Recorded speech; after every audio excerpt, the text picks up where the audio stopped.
call the December 11th, 2012 special meeting of the Riverton City Council to order at 7 p.m. Would Councilman Smith please lead us in the pledge, please? I pledge allegiance to the flag of the United States of America and to the republic for which it stands, one nation, under God, indivisible, with liberty and justice for all.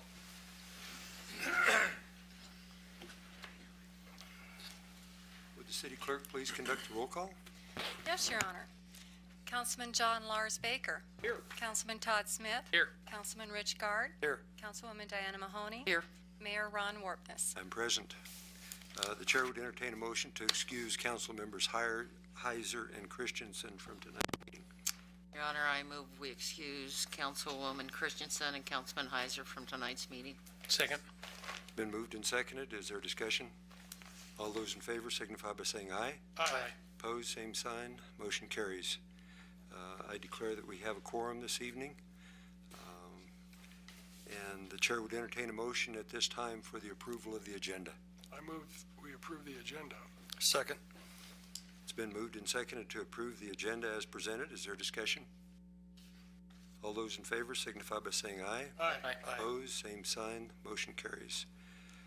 Agenda item number 6 is the 2011-2012 audit report. Could we have that at this time? Yes, Your Honor. I would just like to introduce Dennis. He's one of our auditors. He's going to present the audit report to the council. Okay, thank you.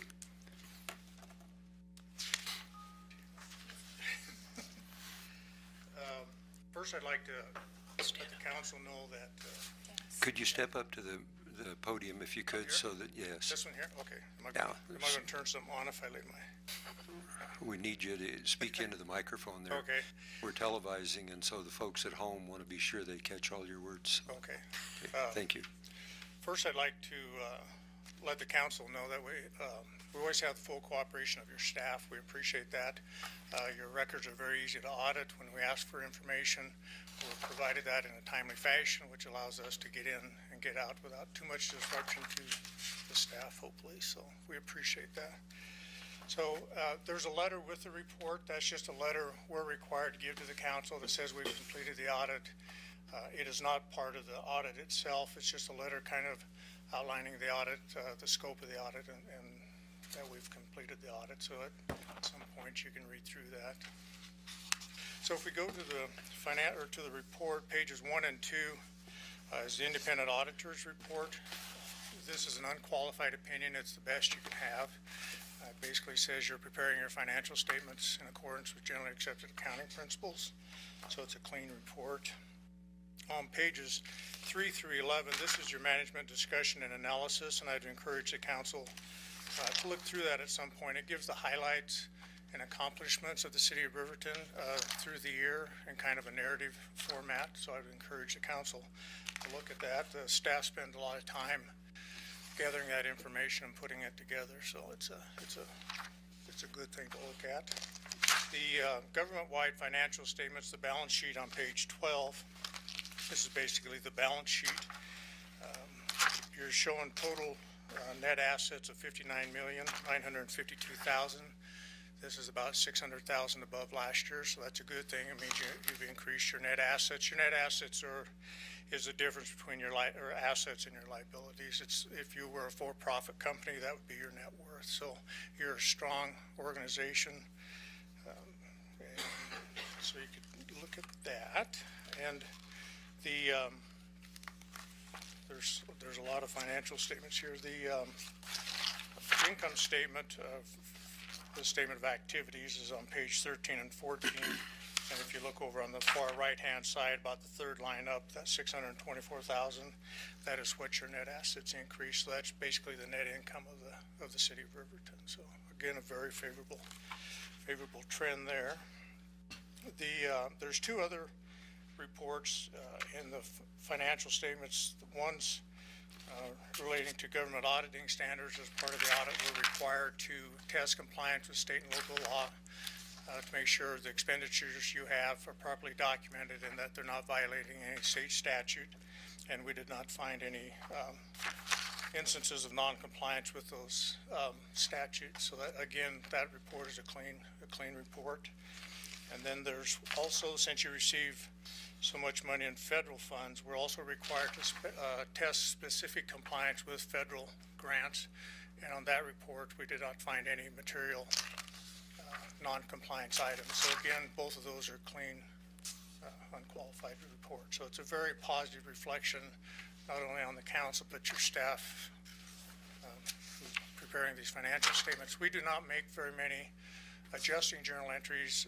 What that means to you as a council, that as you're provided monthly or quarterly financial information, you can rely on that information, because when we come in and do the audit, we do not change those numbers significantly. There's a few accruals and things we do, like for compensation, things like that. But so again, that's a very positive reflection on your staff.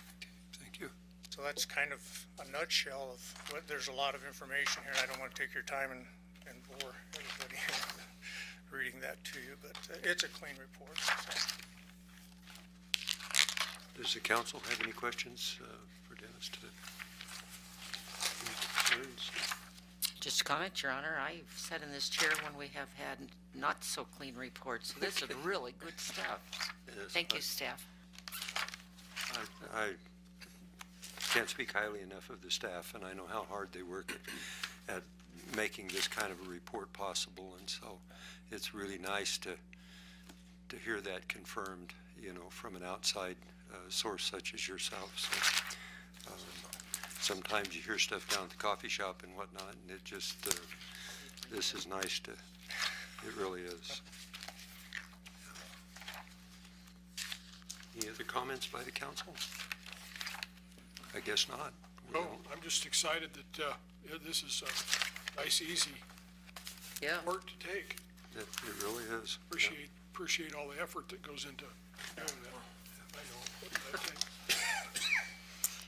And then once the audit is approved by the council, then we'll transmit the data collection form, which goes to the Fed for your federal funds, and we'll do the mailing to the state for you as well. So I think that's on the agenda for the next council meeting, isn't it? To I believe so. do that. And that will give us time to yeah. read those And pages that you referred to. And Certainly, if any of you council members, as you're looking through this, if you ever have questions, please contact us. Courtney has all our contact information. We're certainly glad to answer any questions one-on-one or however.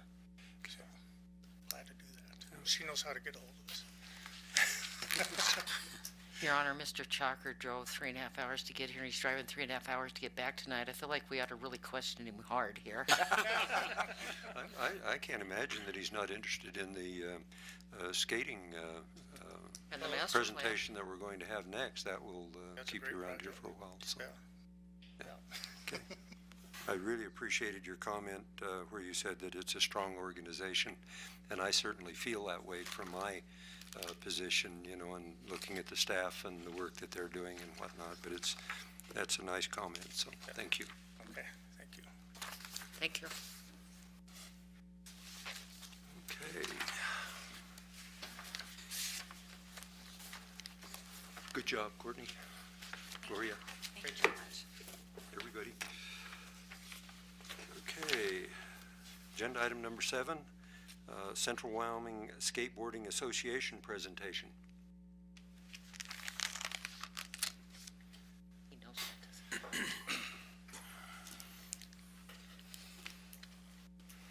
Mayor, City Council, thank you for having us here today, tonight. My name is Christopher McNeil, and I am the temporary acting president of CWSA, Central Wyoming Skateboarding Association. Just a little history about myself. My card here says "Be quick," but my family homesteaded Wyoming in 1904, 300 acres on Copper Mountain. Most of my family is still here today. My mom and dad have since passed. My mom was born just in a railroad car on the first tunnel in Wind River Canyon. So every time I go through it, I think about her. Isn't that cool? When I talk about Central Wyoming Skateboarding Association, and I talk about skateboarding, I'm also talking about BMX and inline skating and the like. We represent all those sports.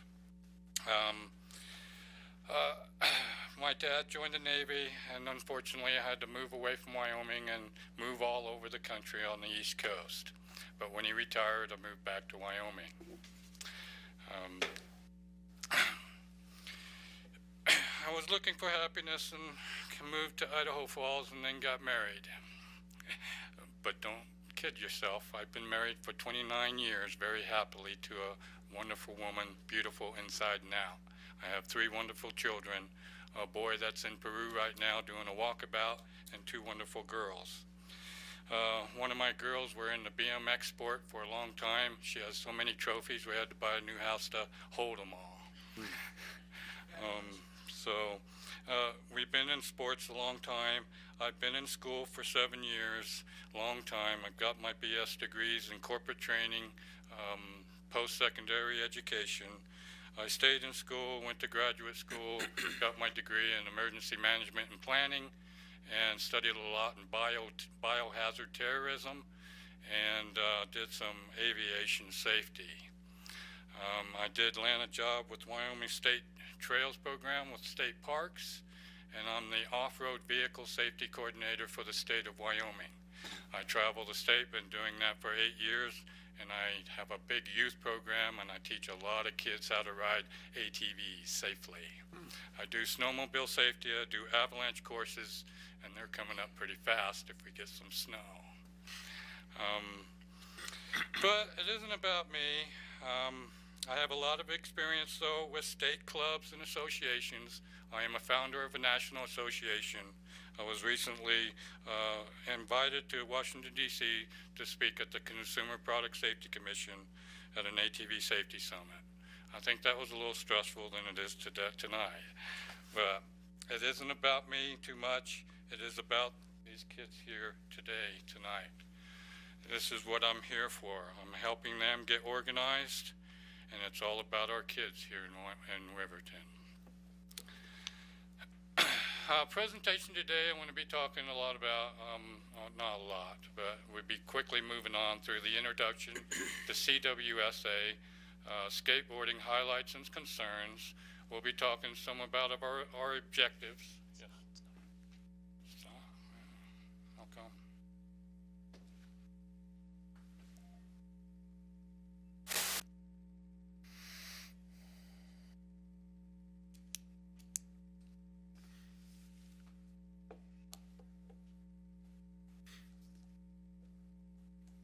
Don't you like technical difficulties?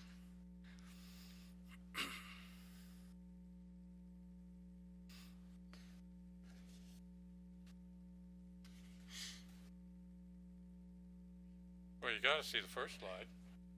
There we go. Welcome. Presentation tonight, introduction to CWSA, skateboarding highlights and some concerns that we have. We're going to be talking a lot about our objectives as an association. I'll be introducing some national skateboarding stats. We'll be looking at some Wyoming skate parks.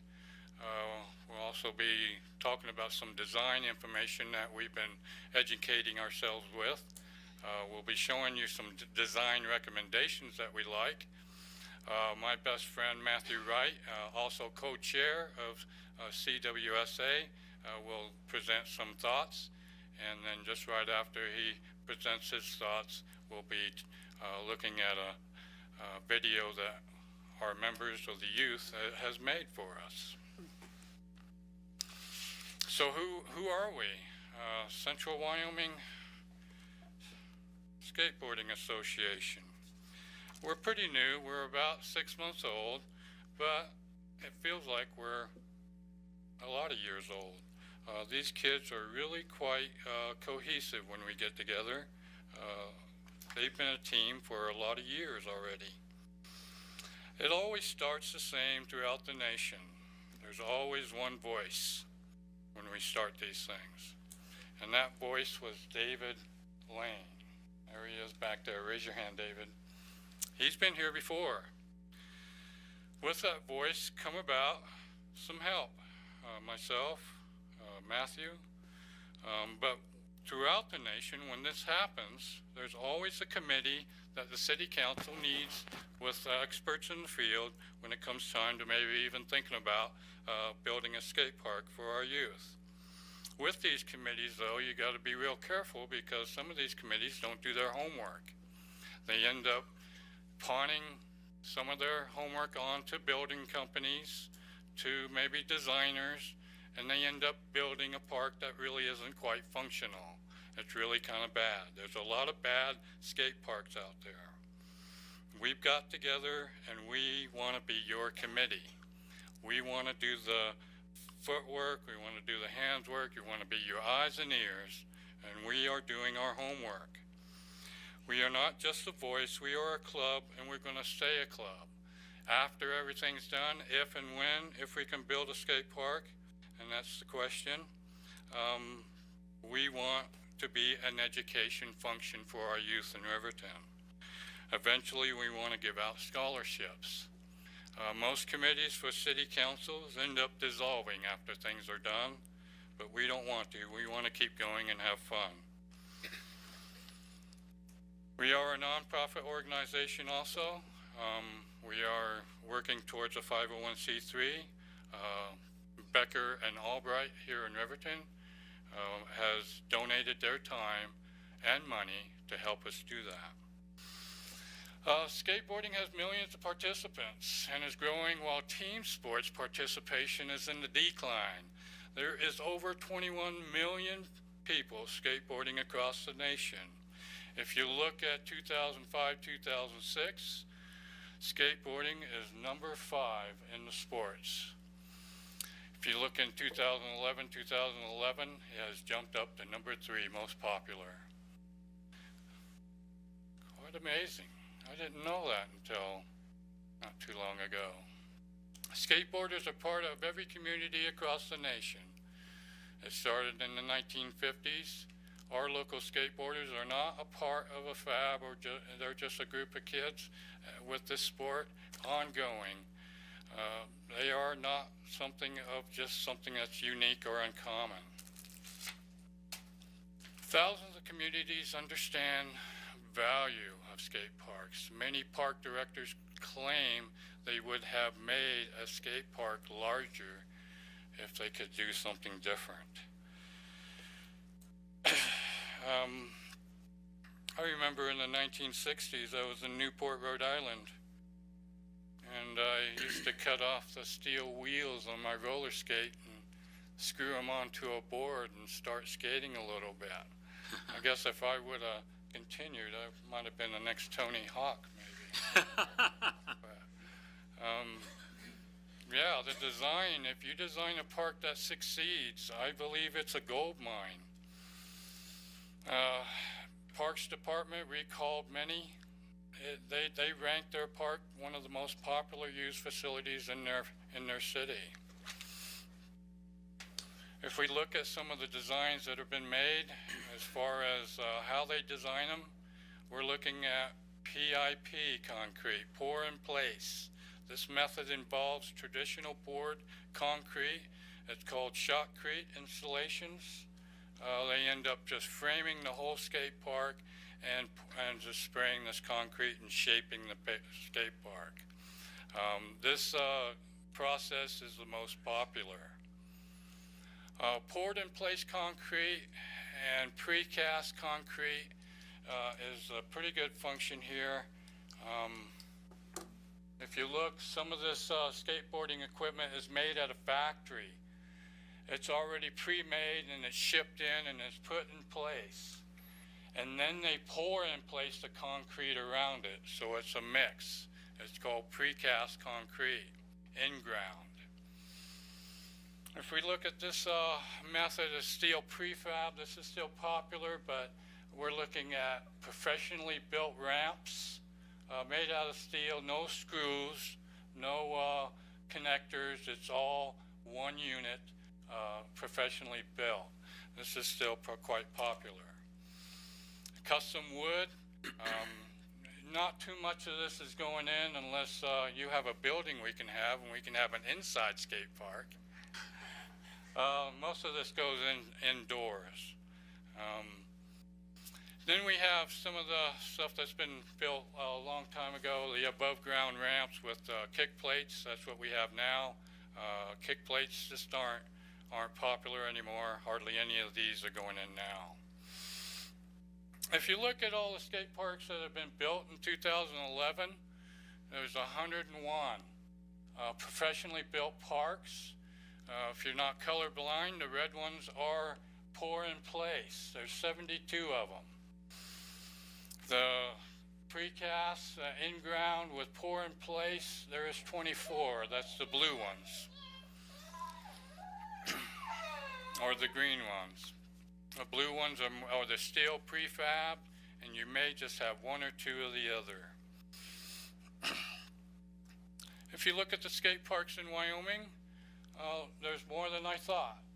I didn't know Gillette had one, and I didn't know that Cody had one. Most of them are pour in place. Some of them are above ground. We do have one at Demopolis and DuBois. That's not on here. Lander will be putting in a pour in place park. It's interesting to note that Cheyenne right here, their lighting system for their park is coin operated. So that's kind of a neat feature. A lot of nice parks in Wyoming. Jackson is pretty nice, nice and functional. Casper is a nice park they put in over by the Boys Center.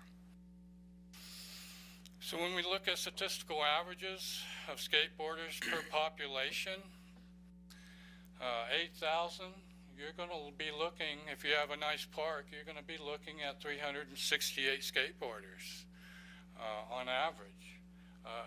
With here in Riverton, just over 10,000 people, I would say we could push 400 skaters, maybe more. And that's not counting the BMX bikers and also inline skaters. For 500 and up with skateboarders in your city, you need about 16,000 square feet, total square feet, minimum. With a good skate park, you're looking at 10,000 square feet just in the riding surface. This is a concept that we were looking at that's kind of cool. We're looking at 3 different spots here. We're thinking about if we raise some funds for this, that we're looking at different phases. You can build this in different phases. It doesn't have a fence. It's got a beautification point to it. Everything you see here, benches, and everything is skatable. It's made for skating. This area here is for more of the beginners, smaller kids who want to learn how to skate. You go over here to a little bit more difficult skating, a little bit more advanced, and then you get over here to really advanced skaters. Nice looking park. This is mostly above ground. More bang for your buck if that's the route you want to go. You get a lot more features there. This is a design that we really like because we like the open bowl concept because of safety. Some of the pour in place bowls that they have is all closed off, and it may be hard for EMTs to get anybody, if they got hurt, get down into some of these bowls. And it makes a flow here. We like this east and west flow here, or north or south. It has a flow and a function to it. Skateboarders aren't crisscrossing each other. They're doing their tricks and riding up and down this area here. The color scheme is great because it gives you that peripheral vision to where you're at in the skate park before you come into your transitions. But we like this open bowl concept. But this is the one that we really like. This is the one that if we had this in Riverton, people would travel for miles, most likely, to come. There are kids out there that travel all over to parks. If we had something like this in central Wyoming with the open bowl concept, the double bowl concept, this flow right here in the color, the bench area seating, it doesn't have to be exactly like this, but close to it. There are some features in here that cost a lot of money, but this is something that we're really looking close at. BMX bikers and inline skaters, all the sports could really have some fun on this park. We applied for a grant already.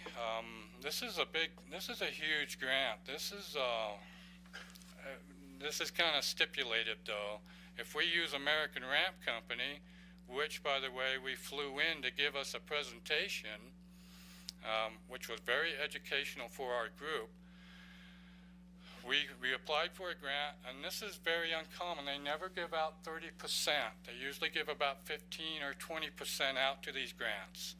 But they liked our logo so much with the cowboy on the skate, and what we're doing as forming an association to where there's not too many associations or clubs in the skateboarding industry. They ended up giving us a 30% additional equipment. Say that if we built a $100,000 skate park and we were able to raise the funds for that, or even $200,000, for every $100,000, it's like $35,000 worth of free equipment for the skate park. So if we had a $200,000 skate park, $65,000 could go in just a in-ground precast for that park. So that's huge, but we have to use American Ramp Company for the park to get this grant. Also, they want to do some free custom artwork because they like our logo so much. They could put our logo in the concrete with some free custom artwork in the middle of the park. Well, that's pretty neat.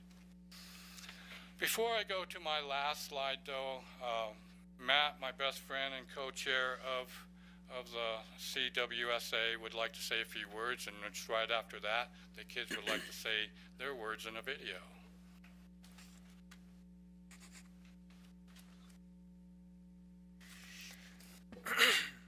Thanks, Chris. I'm impressed, Chris. He doesn't skateboard and just go up any higher. Yeah, he doesn't skateboard, and he's learned a lot about skateboarding just in the short time we've been together. Mayor Warpness, City Council, we really appreciate your time tonight, and all of us in the club are extremely happy to be here, and I just want to, we're excited to partner with the city to do this and work on this project for the kids. I also want to thank you personally and on behalf of the club for supporting, maintaining, and protecting the skate park facility that we have now and have had for years. Many of us wouldn't have been able to become friends without that park, and it means a lot to us, and I appreciate that. I feel like I should share a bit about why I'm involved with the club and why I think skateboarding and BMX biking should be something that our community and city should continue to support. As Chris said, my name is Matthew Wright, and I have been a resident of Riverton since 2002, and I moved here from Utah with my family when I was 19 years old. And at that time in my life, at 19, I can tell you skateboarding was probably the most important thing to me. And I spent all my free time pretty much skateboarding, and most of that time was spent at public skate parks. And so when I moved here, in my 19-year-old mind, Riverton having a skate park, that was like the one thing it had going for it.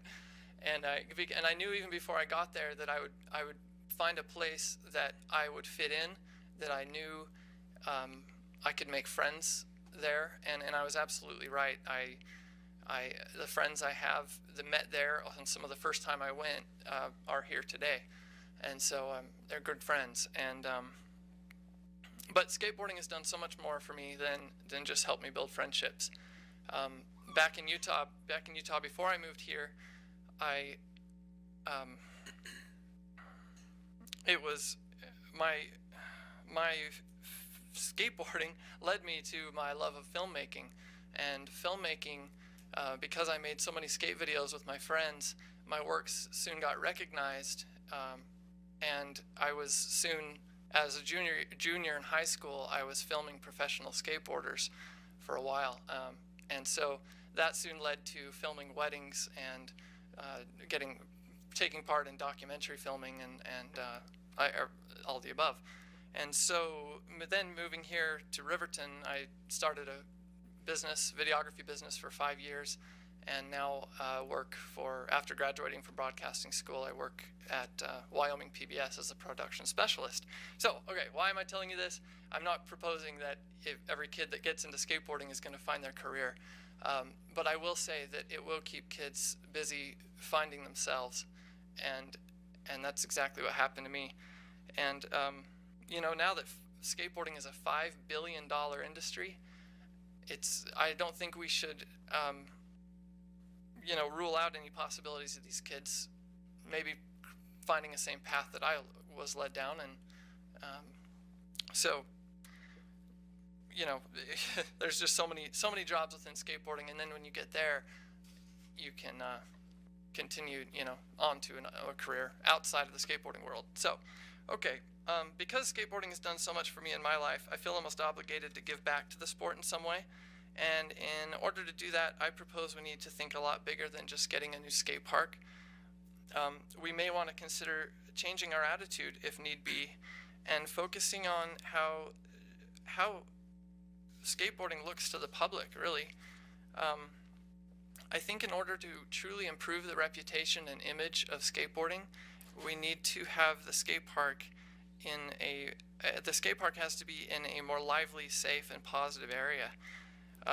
We are all aware of the situation at City Park, and much has been discussed about efforts to fix the problems there, and we appreciate all the things that have been done to try and help.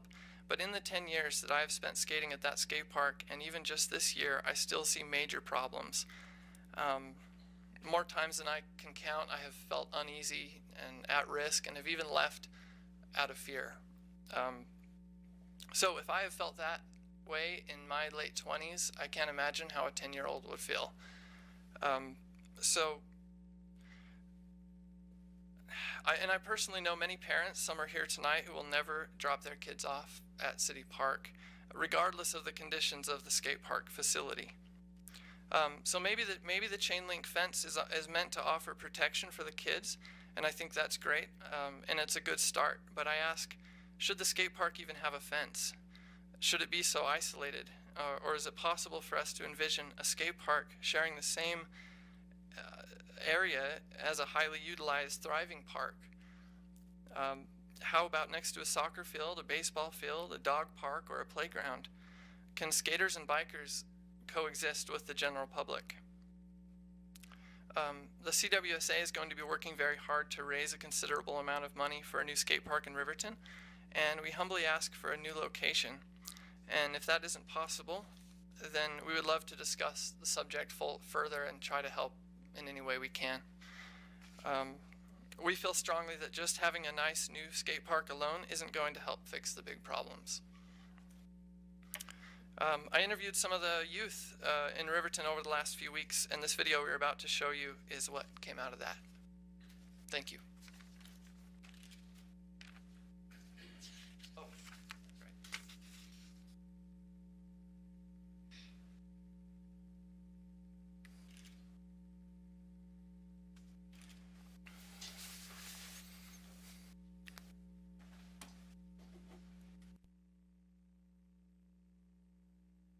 I just love everything about skating.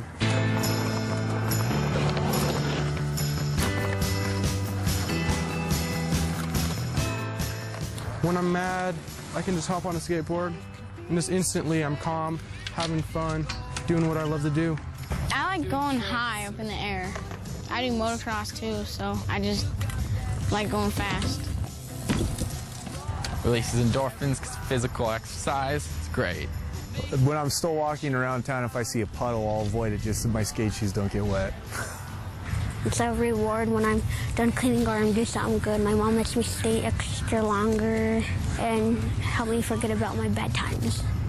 I play football and I play soccer, but I like biking a lot more because it involves me and just me.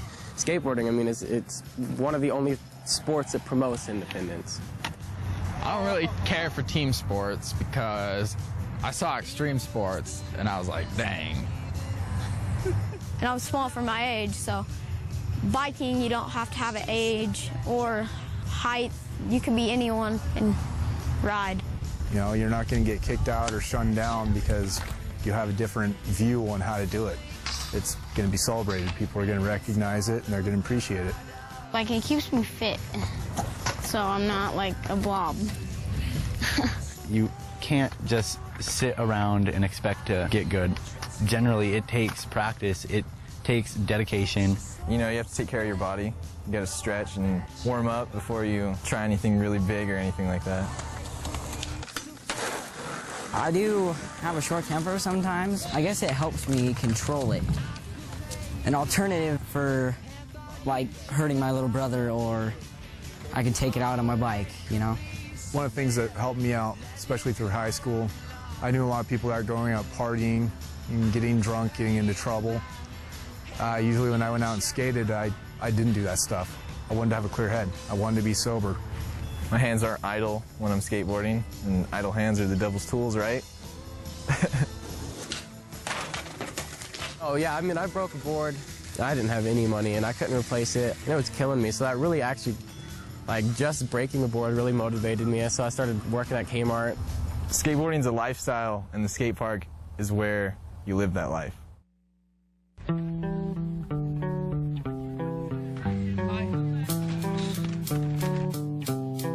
I think the park used to have more people. I don't think there's a day when you didn't have at least 20 people here. Anymore, you only see like 3 or 4 people, if they're even skating. Yeah, compared to what it was, the skate park's definitely a ghost town. As we've been slowly losing quarter pipes and wedges and the launch box, and as they're slowly taken away, I mean, for each piece of equipment they take, it's like a skater stops coming. I mean, the population declines along with the decline of equipment. It means a lot to everyone here. It's sad that it's falling apart. The surface from the ground to the ramp is actually gone, so skaters can't ride the spine or the pyramid. So all they have is the things that we've built and the half pipe, and even the half pipe, due to weather, is warping. These huge monster Grand Canyon cracks all over the place. Well, obviously the huge cracks and the just horribly rough concrete down there. We don't have a drain here, so when it rains, we can't do anything about it.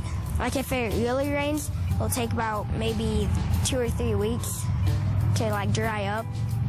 Especially being an actual pool, it's probably designed to keep water in, if anything. We have a big hole filled with rocks, which is probably the worst thing you could put in a skate park. So there are rocks everywhere, we're standing on them, and when you hit one with your skateboard, it stops abruptly and it's dangerous. You have to definitely be creative to have something fun. Like that rail. Dangerous but fun. A lot of improvising here, because there's not much to skate. You gotta do what you can. Just stay interested.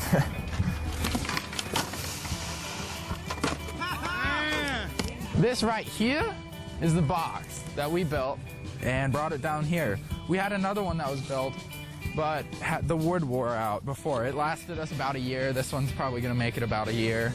Pretty fun to skate, good compared to some of the stuff we have. And this is the spine we built. This ramp is well constructed. There's no rough spots, nothing. Very sturdy, heavy duty. Possibly one of the best ramps we have. And it was built 100% by us, the kids of CWSA. Is that good? There is a lot of problems with the location. There is delinquent, homeless, drunk, disorderly people right across this fence right now that are usually very belligerent towards us. I've had them come in here and harass us, threaten to beat us up, come in here and ask us for money, and just basically badger us until they got what they wanted. What do you think we should do about that? I want to move it. like to someplace better where there's not a whole bunch of drunks, and that they say they could do better than the drunks saying they can do better than us and trying to fight us, and that's what I don't like about this place. Once when some guy told me to shut up because he was going to break my jaw if I didn't. Who did that? Some drunk guy.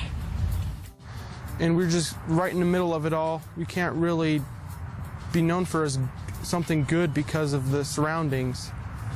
Well, besides this, what do we have? We definitely need a new park. It's not that we want one, because, I mean, we do, but we need one. Yeah, we might come here and warm up, but then we always end up leaving. So we'll go skate around town, but that sucks because you just get kicked out everywhere you go. When you do go out and skate in the street, you kind of worsen the reputation of skaters because, you know, businesses don't want you there, but you have nowhere else to go. So you're just trying to do your thing. Nobody really likes it. The other parts are a lot nicer in Wyoming because they're pretty much all made out of cement, and everyone knows that wood rots in the weather. A good-looking skate park with plenty of things to do. People are going to hear about it. You know, this is a career for some people, so people will travel and they get gas and they go get food and they go get drinks, they stay the night. They have a whole bunch of, you know, they have to live too besides skateboarding. I mean, I travel to go to better parks all the time, and I've talked to tons of people at other parks that have traveled there. People are just looking for the best park in the closest region, so if you put a good park in the dead middle of Wyoming, people are going to come here. I mean, we're thankful for what we have, and I'm glad that they come and do the repairs they do. But I think if it stays on the road that it's at right now, there won't be a skate park when I'm gone. Like, in 4 years, I don't think there'll be a skate park. And I think it's our time now, you know? And, like, we want something, and we're getting organized, and we're doing this. I mean, I could go out in the street and ride sidewalks and stuff, but that wouldn't make me as good on, like, vert and stuff. Like how actually X Games does it. One day, like, I just want to hopefully get out in the X Games. I don't know if that's going to happen, though. So.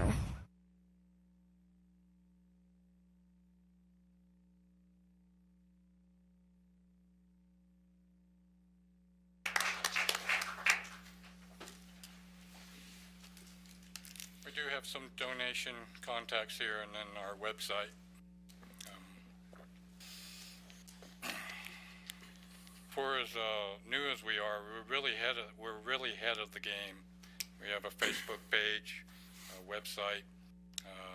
We've been meeting a lot. If you look at our business plan,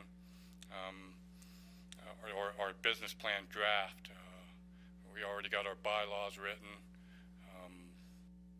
We've already had donations. Scott's Welding has donated $1,000 to us.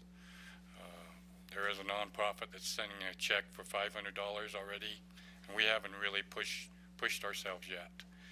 We have a lot of support. All the support has been so positive. I just, you know, it's been really cool working with these kids. I work with a lot of clubs, and the kids are so cohesive together. We make a really good team. Matt here knows my weaknesses, I know his weaknesses, and we really work well together. So, you know, we're going to be working hard as a club, not only educating the members of our club, guest speakers, going into some other different types of education. I'm all about that education. But this year, if we're going to do anything, we're kind of running out of time. There are some grants to be written if we want to write them this year. If not, if we can't get to the grants this year, we're going to have to wait a whole year to get some of these grants.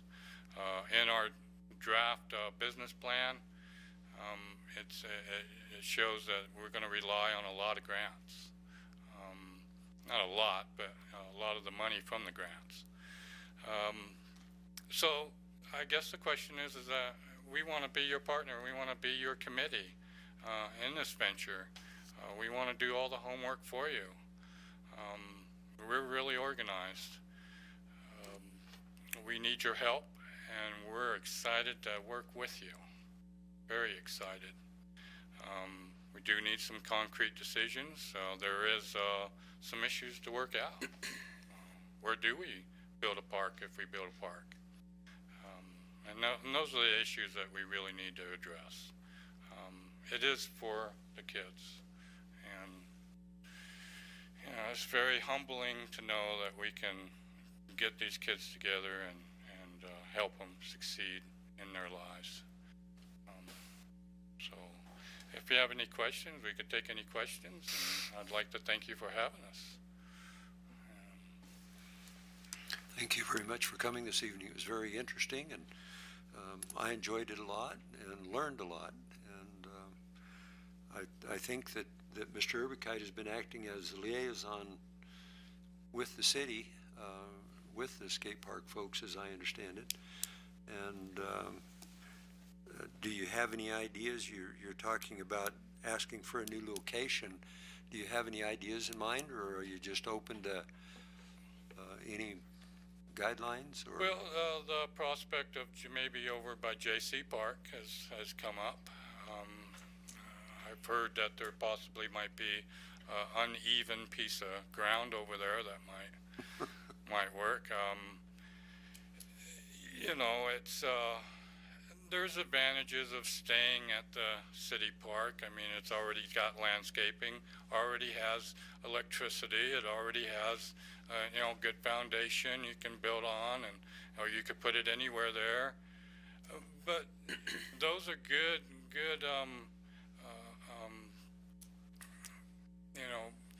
It's nice to have that already, but some of the downfalls that we're looking at is if we start raising money, we may not get any funds from the community because we've already talked to a lot of people. If you build a park there, we don't care what it looks like, we're not going to put our kids there. It's already got that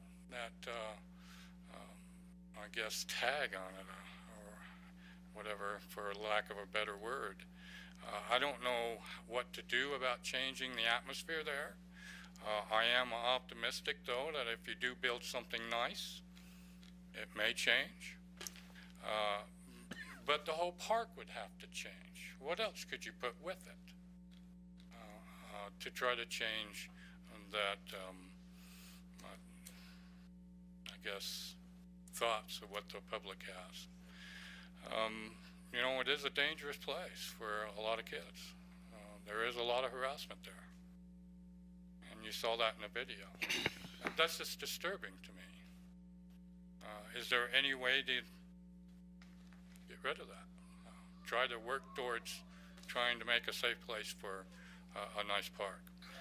Over by, maybe in Sunset Park, you're looking at 10,000 square feet of just riding area if you already have landscaping. Ryan Park, possibly, if there's a corner.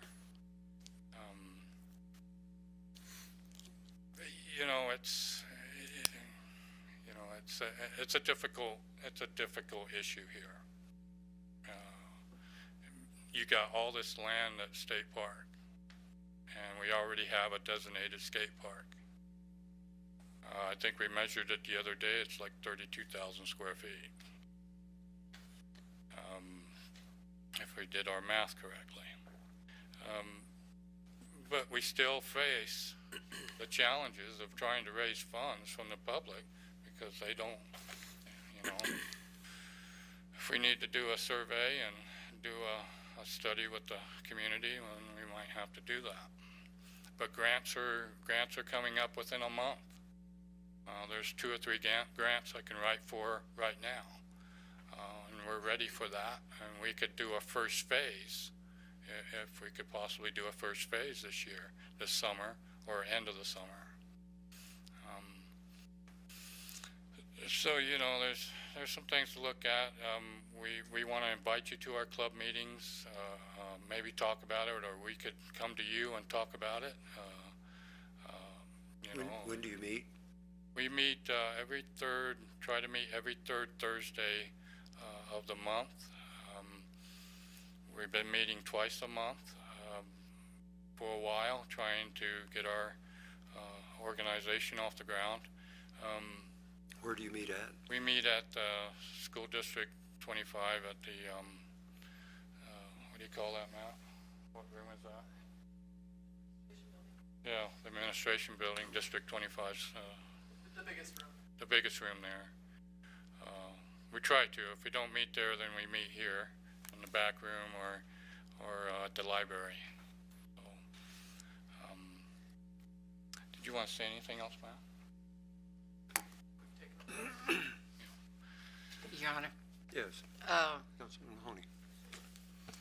this council's already given you our full support, and I hope all the kids know that we have already done that. We've asked Bill to work with the club to see what we can do. Another council goal that we have this year is to take back our public places in the city of Riverton. I'm thinking about Ryan Park, and my kids haven't played soccer out there in a lot of years, but I'm thinking about that little boy that was in the video, and if he lived by me, down by the softball fields, Ryan Park's a heck of a long ways away from him. City Park is a good location, and I think Sunset Park's a good central location where people can get there. But Sunset Park, again, is full of soccer kids for a huge part of the year. Like I said, we're committed to taking City Park back. We've had a bigger police presence there. We have several committees in town that are formed that are helping with the alcohol problem that's very visible, and we know that. But we have, it's a solutions committee that's working. We have a team of volunteers that go down to the park almost on a daily basis and walk up and by hand take people from the park and take them to various places, such as to DFS or to IHS if they need that type of help, to counseling if they need that type of help. So City Park is being captured. And I want everybody here to know it is being captured. We have a ways to go, but we've come a long ways also. And I thank the Chief of Police and his officers for that. Definitely. We just need to really sit down and discuss this probably and look at these options. If there's any other place, it is recommended that a skate park be in direct sight of the public, you know. But as an association, we're going to take pride no matter what in our park. We're going to be around, the kids are going to be around in this association for a long time, and they're going to help with this way beyond just dissolving after it's done. So, yeah. Anything else? Any other council members have any comments? Your Honor. Guard. Chris, is there, when you say you need some concrete solutions, I would suppose location is at the top of that list. Yes, in the grants, and by the way, with grants, if we build other than precast in ground or pour in place, most grants won't be granted. So we have to really rely on doing a park in the pour in place and maybe a multiple aspect of that. Yeah, we do need a site. Do need that site, and then letters of recommendation from the city and support for those grants. Just wanted to quickly add, those pour-in-place concrete parks, they require, after they're built, basically no maintenance. Very, very little, and they last, most of them that have built back when skating first started, they're still around and in great shape 40 years ago. So, and about location, just a couple quick comments. You know, in my mind, first of all, I picture, you know, the city website and the city Chamber of Commerce, and you know, we have these pictures scrolling, and makes it look attractive to our things that attract to the city. I think a skate park there, surprisingly, would show that we care about recreation, that we care about, we put effort into the youth. And that looks good for someone who's considering a job in Fremont County, or, something. If they have 3 boys that skate, that'll, and plus, never underestimate a teenager's sway in the parents' travel plans. It definitely could boost our economy more than we think. And also about location, quickly. I picture it in J.C. Park, for example, right next to the schools. Kids can go right across the street, skate at the skate park. If there's a baseball game, the older brothers or whatever could skate at the park while, the other kids are playing basketball, or the playground, a family affair. And then you might, because of skateboarding's reputation, you may picture a bunch of guys with cigarettes and long hair next to a playground or something. But I can tell you right now, the skate park's reputation of the kids who are just there hanging out, those are kind of the more troublemakers, if you will. And the ones that are there to skate are really trying to fix that problem. They're not the ones vandalizing. They're not the ones getting in a lot of trouble. And I've been skating for 10 years. I know the kids, love the kids. So I think if it wasn't a public area like that, those kids wouldn't follow. And they'd stay out of trouble if it was in a highly high traffic area. So. Your Honor. Yes, Councilman Jordan. Location, if we start looking for a new location, we are going to be set back considerable timing. It's not going to happen this year. And so my thought, and I struggle a lot with this conversation, my thought is if we take everything out of City Park, then we surrender it. That's my thoughts. And so what I would like to see happen, you're fortunate to have 3,200 square feet when you only need 10,000. And we need to cooperate. Maybe we need to have your club help us with the enforcement problems that we have down there.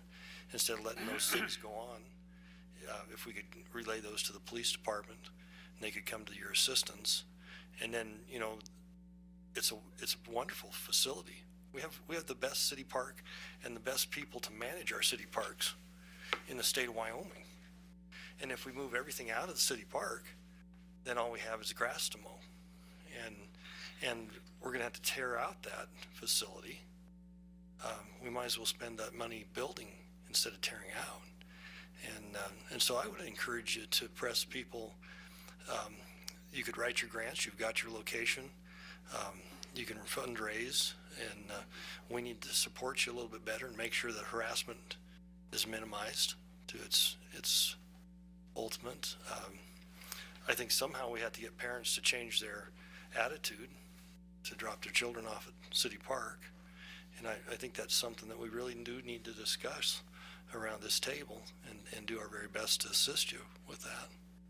And I think that's what we're asking.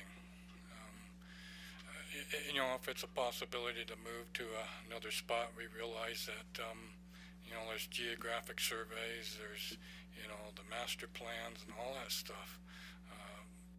And something you never know, something could just stop us right in our tracks with those surveys or studies. I think some of the language in some of the Tony Hawk material and some of the stuff that we've been studying as to having a park in a public place really visible is probably getting old. If you have it in an area, say across the school or somewhere else, the skateboarding community is so huge that when you build a nice park, everybody knows about it. It's a matter of keeping track of who goes to the park and the vandalism and stuff like that, but if there is any.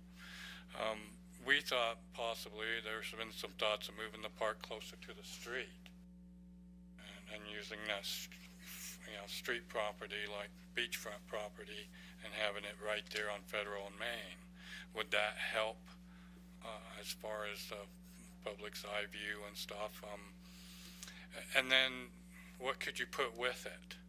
Could you put like a nice pad water park fountain off, where kids could play during the summer too, and try to beautify a big section of the park. So, what could you do? I mean, there's all kinds of different ideas, but again, I agree with Matthew that just doing just that skate park, beautifying it, making it look nice, may not change the whole park as a whole. But if we work, police officers, all the, and just with the sheriff's department and everything, police department, maybe it can be changed. I'm optimistic. So, and I want to thank you for those comments. Thank you for your use of that, and I think from the look of the young people in the room, we need to support you and help those facilities grow and be usable. And yet I think if we go looking for another site, we're going to be back a year, maybe 2 years before we get something cleared for your use. Might be a little bit longer than that. We're looking at a 3-year period, or fast period actually, to do it in phases. We don't know what we can raise. Well, and actually, if you sit at this table, you'll find that no matter what we do, if we decide to put a church someplace, we get criticism from different sides that you wouldn't experience. Right. And so, I think you've got that established there. Right. You're blessed with 3 times the space that you need, and we need to get behind you and make you successful. Okay. And I think everybody on this table is willing to do that. Do you think you can raise $200,000? We're going to work hard at it. That's for sure. We already have, say $60,000 worth of free equipment for the park if we raise $200,000. So if we do a $260,000, if we think big like we want from the start, we can build upon that and see where we're at. We have a lot of excellent fundraising ideas. That old swimming pool is just infilled, and so it would be easy to open that back up and get your bowls back in there. And so the what? The pools that we've infilled there. Yeah, we've talked to design teams and companies that they could put that pool into a bowl. So we would need to do the whole pad over again. Yeah, it's obvious that that's a problem. So I would encourage you and try to help you any way I can. Thank you, Your Honor. Thank you. I wouldn't disagree with anything that's been said here. I think that we're all supportive of the skate, effort, and it's pretty obvious from the turnout of students that we have and from the video and whatnot why that, shows a side that when I was growing up there was no such thing as skate parks or skate. I'm more of the roller skates that you were talking about. But I think that from the city standpoint, we have a beautiful park down there, and it does have problems. There's no question about it, and we need to do everything we can to gain control of that rather than walk away from it. So I can't speak for the council, but I personally would not be very excited about, moving to another location if we could keep from it. I could certainly see maybe another small park or something like that up next to JC, and the piece of ground that you were referring to that's we've inherited from the county. I could envision some really neat BMX and some running down through that would be a wonderful place. But I just would have a hard time supporting moving away from our city park currently. So but I share Councilman Guard's feelings that I certainly am prepared to support in every way that we can. I was on the council when the city took over the skate park after there was a serious accident that was there when Mayor Eichler was mayor here, and it caused a lot of problems internally and concern about insurance and safety and those kinds of things, and we all want to but life has risks, and you just have to go out and get involved. So we applaud you. Doing a good job. Thank you for. Yes. Hi, I'm Matt's wife, and I'm also the Secretary Treasurer of the CWSA. Okay. I would just like to say I think I speak for all the skaters here when we say that it's disappointing that, we don't have your full blessing to move forward. We do appreciate that City Park has been, is underutilized, and we do have a large facility already there, and we do thank you for all that you've done so far for that. We'd just like to say that as far as keeping it there, we don't want to be, some of these kids are 10 and 8 and young, and we don't want to be looked at as the solution. So we would really just hope and ask for an open dialogue of what you are doing, and we've already discussed that, but just to reiterate that we need your resources to fix the park. We can't be the resource to fix the park because these kids, just want to go have fun and skate and take part in their activity. They don't want to be calling the police to come, get this man who's harassing us. So we would just like to have you consider us as, somebody to improve the park for instead of the solution to improving the park. I mean, we can do a bit of that, but we're not. I think it's a cooperative effort that we have to work together on. Oh, absolutely. And so, I haven't heard the city council here being desperate for a skate park. But it's something that we need to work together on. I mean, we each have our own agendas. And so. Thank you. Thank you. Your Honor, Yes. I would just suggest that the staff can look at some of these issues in the park and locations inside of City Park and come back sometime in January and give some solution, try to help with some of those solutions. I agree. Yeah, there is quite a bit of available space within the park that could potentially be used outside of what's being used. So there's a lot of options there, but it's an integral part of our community. I know if we work together, and we want to work together, that we can solve this problem. I'm sure, these issues.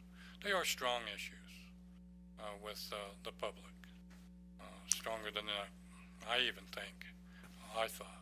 So we're just trying to see what's best for us, best for these kids. And,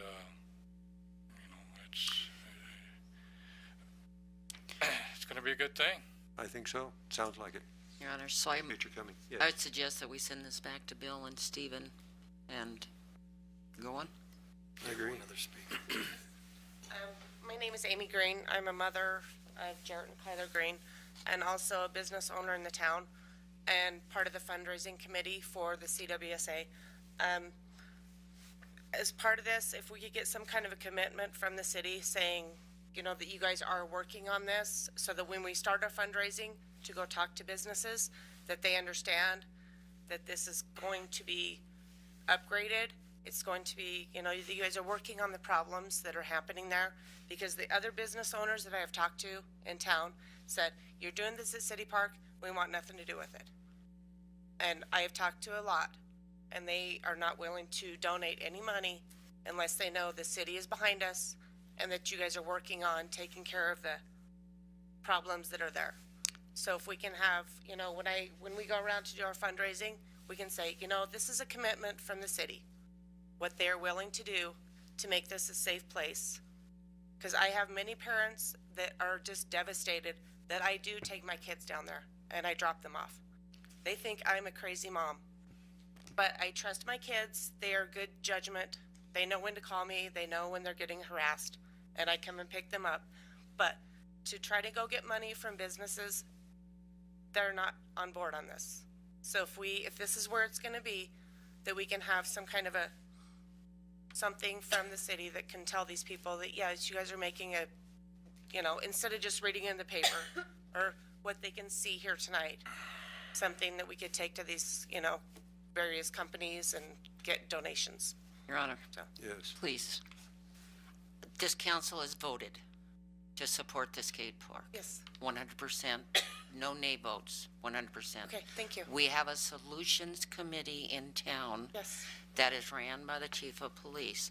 The solution committee is going down to City Park on a daily basis. We have locked the restrooms at night because that was problematic. Yes. They're going to City Park on a daily basis and visiting with people and taking people out of the park on a daily basis. A goal for this council is to regain the park. I don't know what else you want me to say. I understand that. Okay. I just don't know if the public ever, if you're not here. But I just don't thank think you. the council is prepared to go any farther than what we have Well, this I just- evening. Because we've gone heavy. And And Gone thank you. heavy. Thank you. I do appreciate it. so, It's workable. We just need to stay positive. I know there's a lot of anticipation, a lot of hype with the kids and with the association and what we're doing. We've been moving very fast. And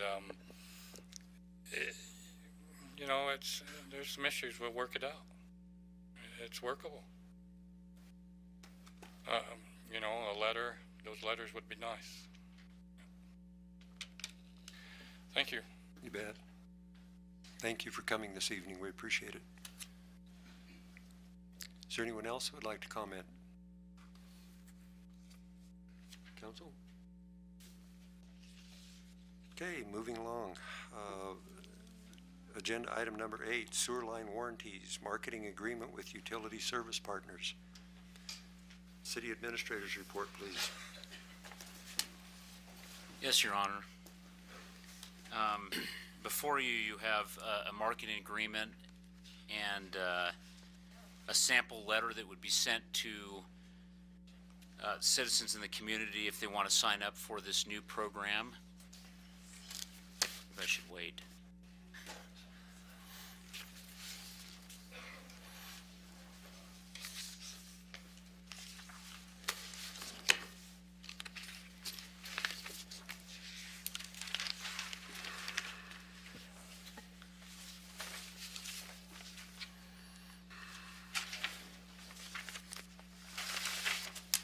Okay, I'll continue on now.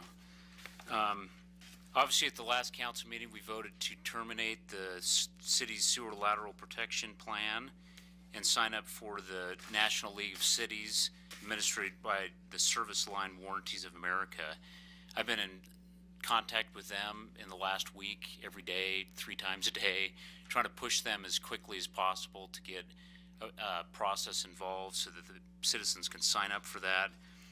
And it looks like the first thing we have to do, and that's why we made this a special meeting tonight, is to approve the agreement and also the sample letter so that those can get started in the process. The agreement, which there was 2 different agreements that we had. One was a royalty-based agreement, and the other was a non-royalty. And this is something that Mayor Wartness brought up at the last meeting. I chose the non-royalty, meaning the city would not get any of those funds. It would be passed on to the residents, and it's 10%. And so that turns out to be a benefit to the residents, and the city doesn't make any money on that. What the city is agreeing to is allowing this company to use the city's name and logos on letterhead. The agreement's for 1 year. It's renewed on an annual basis. I've had the city attorney review the marketing agreement. He had one change that they had to alter on theirs, and they made that change. It was about governmental immunity. There's no initiation fee on this program. People can discontinue any time. There's no waiting period. And the sample letter, initially the one I put in your packet was actually signed by the mayor. The most recent one, they put my name on there, so I don't really have a preference as to who would sign that. But the newest one kind of talks about that we, did away with this program. There's this new one that's allowed. They can sign up for it. And initially, this one will only go out to the people that are currently on the program. They have marketing campaigns throughout the nation that happens twice a year. And those then would be sent out to the rest of the residents at those times if they wanted to sign up for it. But our initial concern is the people that are currently on the program. And so what they've we have to provide a couple of things to them: a city logo, a signature of the person who's signing the letter, a mailing list that we can get from our software, which should be easy to do, and then the approval of the letter, which we're approving tonight. And we believe we can do all that tomorrow, and they've committed to us that after they've gotten all this, that 10 days from that time, people can start signing up for that program. So it would be my recommendation that at that point, that's when we'd terminate the SLIP program with the city and then allow people to sign up with this other one, so we would have that easy transition. And so I guess what I'm looking for tonight is whoever you want to sign this, so approval of the sample letter and then an approval for the marketing agreement.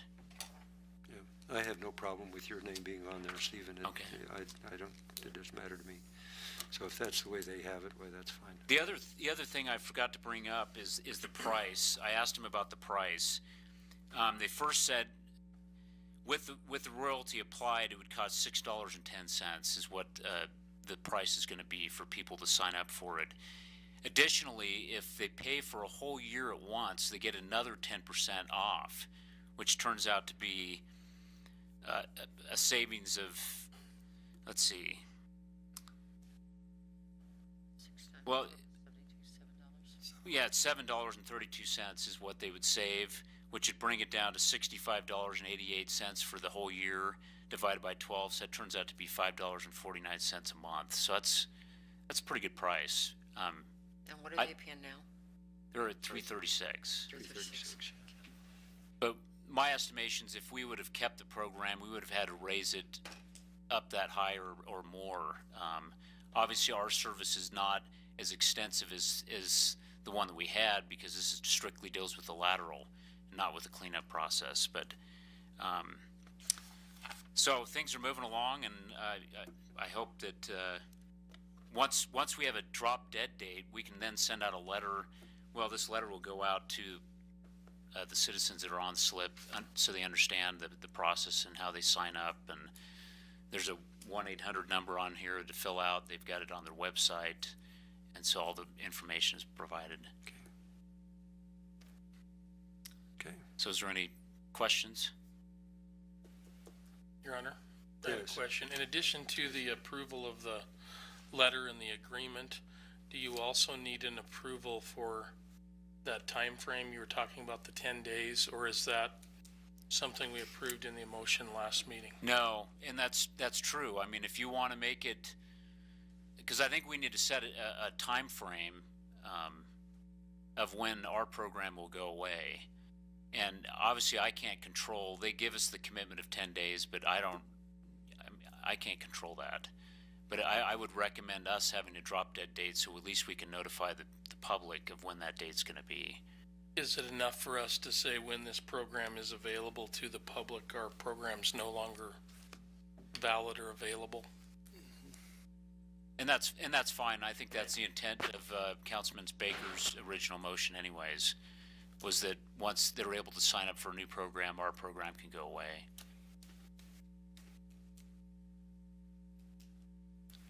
Your Honor, may I ask a question? Certainly. It says repair costs are covered up to $4,000 with an additional $4,000 for public street cutting. We don't pay for public street cutting anyway, does the consumer? Isn't that the city that pays for that? Yeah, and that's for if they repair it all the way to the main. But once it hits the street, the city's responsible. That's right. So that extra $4,000 would never come into play, Yeah, would and it? I think they put that in there because they have some cities that make people responsible all the way to the main, and others are not. Okay, and for the people that are already on it, how much would it cost if they did not take this insurance? What is a typical from your house to the street dig up and replacement? Yeah, they vary. So I've seen 3,000. I've seen a lot of $3,000 bills, and some as high as 10,000, and so it varies. Lars's line, if he had to replace it, would probably be about 20. Because of the distance, is that what you're saying? Yeah, because it really depends on where the sewer line is in the street. But obviously that's not their portion, but it really depends on how set back they are from the street. So I think the average, most of them I've seen are between 3,000 and 5,000. Thank you. Any other comments? Councilor Baker. Well, that was interesting. Sounded nice. Like, yes. Your Honor, I would move that we authorize mayor or staff to sign the necessary documents to implement this program as soon as possible. I'll second that, Your Honor. Okay, it's been moved and seconded. Is there discussion, further discussion? All those in favor signify by saying aye. Aye. Opposed, same sign. Mayor votes aye. Motion carries. Okay. Agenda item number 9, master plan discussion, chapter 6, beautification. City administrator's report. I don't think I have any audio. We know we had a big crowd here, and see, they always leave for these. Lost your audience.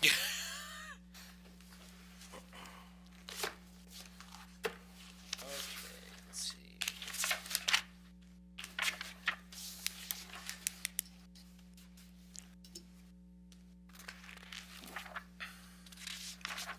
Oh.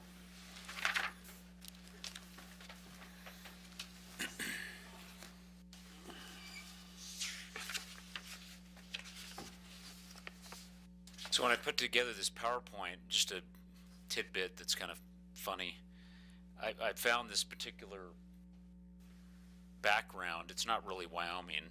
I tried to make it Wyoming. I tried to find something that was related to Wyoming, and I brought it up and I started typing things and realized that every word that I put underneath there put a little squiggly line underneath it. And then I realized that all the words that were written there was in some other language.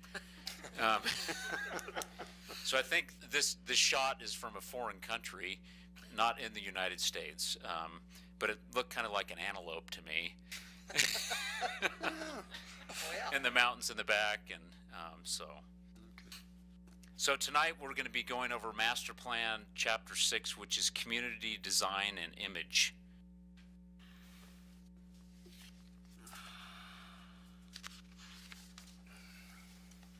So the Riverton community takes pride in the small town character, neighborhoods, history, rolling hills, mountain views, and natural beauty afforded by the Wind River Valley. The city's traditional Main Street downtown is a significant community's asset as well. However, Riverton's gateways and corridors do not always reflect the beauty that is elsewhere in the community and do not help draw people into the community to shop or spend time or orient them to other destinations. And obviously, and these are all things that are coming from the master plan. I'm not making this up. The goals and policies contained in Chapter 3 are based on Idea 3, which addresses the appearance of private and public development, ensuring new buildings and projects fit the community and neighborhoods. Idea 3 also addresses the appearance of the community's gateways and corridors. Residents have expressed the desire to improve the image and appearance repeatedly in the community assessments and in this planning effort. Beautifying the community, improving finding showcasing history and culture, and ensuring that development is appropriate for the community will help Riverton a destination and will increase pride in ownership and promote long-term economic viability. So what is beautification? I think each of us would have a different definition of what makes a town attractive and beautiful. I think most would agree that beautiful cities and destination areas attract visitors. Why? I believe it's because how you feel when you're in these communities.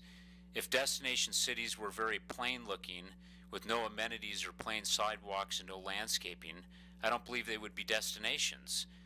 I believe beautification plays a big role in a community's success. There are several factors that determine a community's potential for success. Most cities are interested in attracting new businesses and families and make every effort to provide the amenities that are attractive to potential residents. A strong school district is one of the most important assets to any community. Access to good highways is another important element. However, one of the most critical strengths, and one that is often overlooked, is the appearance of the community. Visitors immediately take a judgment about the community based on their first impression. Is the area litter free? Are the properties attractive and well maintained? Is there an underlying sense of civic pride shining through? Although these are intangible concepts, they are very real in the eyes of our visitors. I would say it's not just our visitors, but people that already live here or potential residents. There are areas that I believe that we need to work on. I've heard many comments about the appearance of Riverton since I've been here. Some of those comments are that we're utilitarian, industrial, a campground.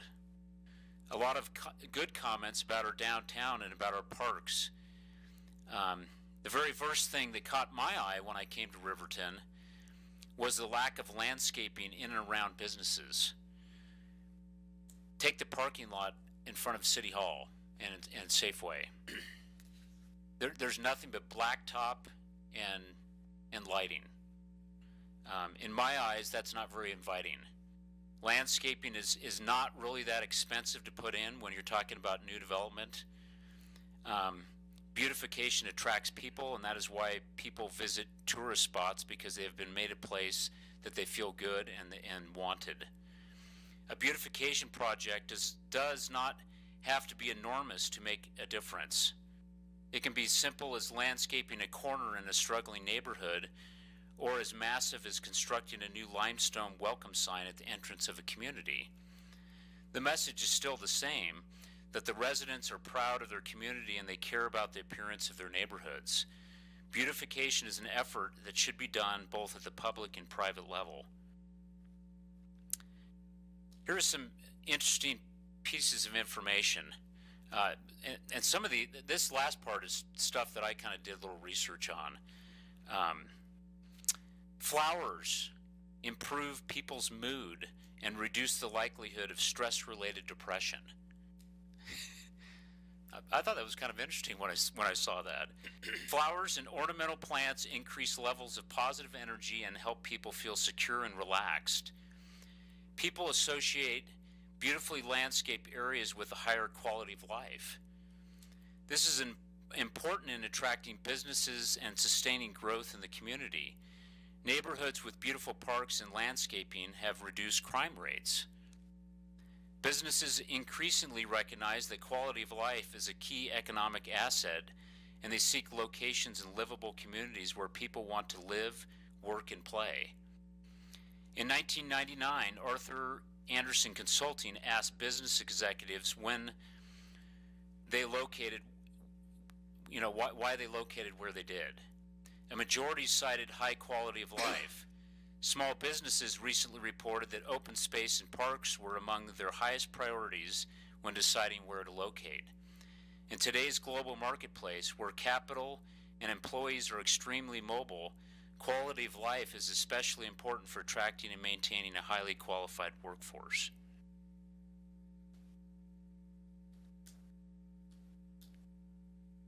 So this is an example of Palm Way, Palm Beach, Florida. And I'm going to put Bill on the spot. He probably thought I was going to talk about this, but Bill recently went to Florida and went through this community, and he had an interesting story to tell me about it, and I thought he could share that to everybody right now.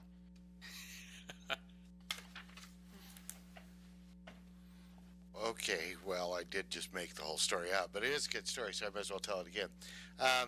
The story that was related to me about Palm Beach was that at one point in time it had kind of become an old run-down community that wasn't very attractive, and it was falling into disrepair, and there was a lot of crime-related problems, substance abuse issues, and things like that. And they had a mayor about 15, 20 years ago that was very forward-thinking and really wanted to try to spruce up the Palm Beach area. And so they invested a lot of money in this avenue of palms and really beautification process in the core of the downtown of Palm Beach. And then because of that, public investment that they put into it, then the private businesses followed it, and of course, if you know anything about Palm Beach now, it's one of the most exclusive places to live on the East Coast, where Tiger Woods and Donald Trump Tiger doesn't live there anymore. His ex-wife lives there, but it really has become huge, and the shopping area around that has become like the Beverly Hills of Florida. and that very, very expensive shops and high-end retail sales have followed the investment that they made in trying to spruce up their town. So I thought it was gorgeous when I was there. I told Stephen about it, so I downloaded a photo and showed it to him, and it was really a pretty area. The fact that it was 80 degrees had nothing to do with it. It was just, you could see the investment that they put into their community, and it had paid off because then the business followed it. Thanks, Bill.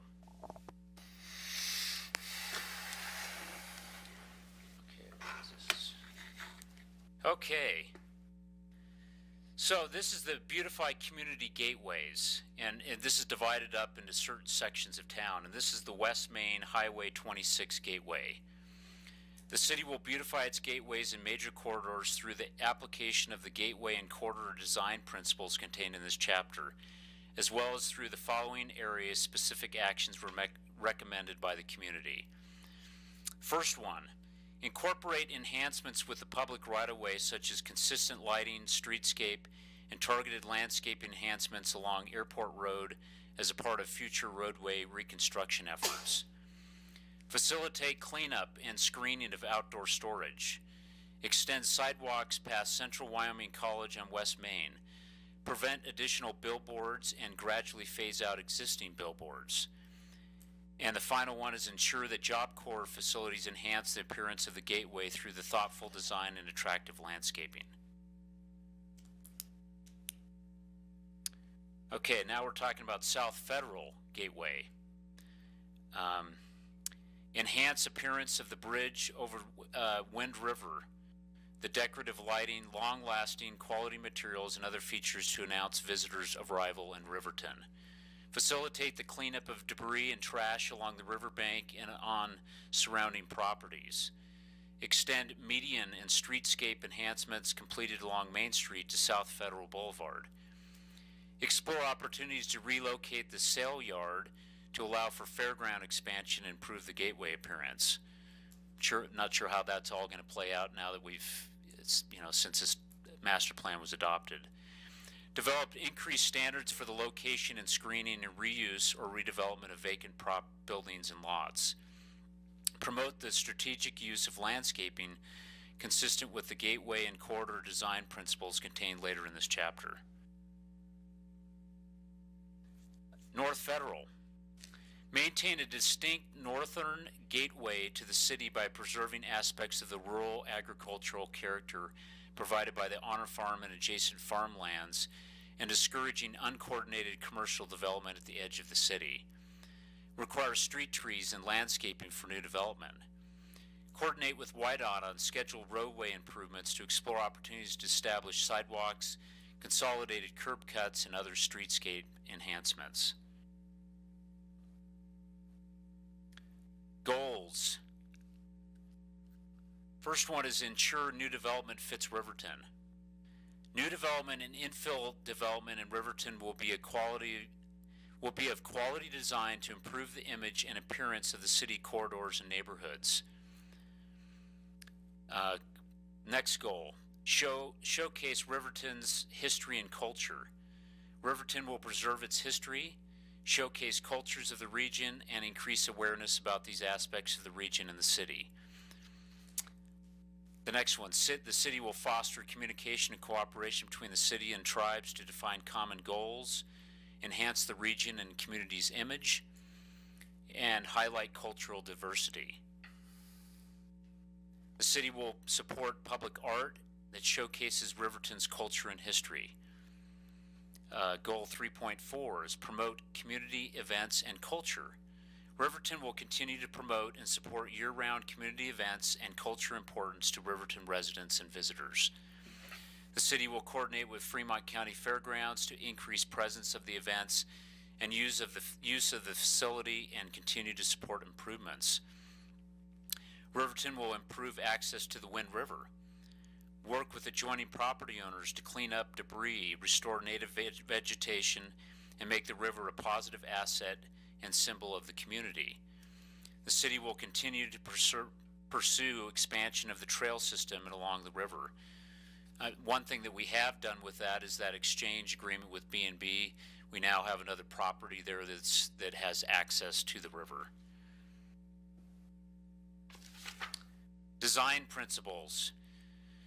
So just a little introduction. These design principles are intended to promote a strong community character for Riverton as the city grows.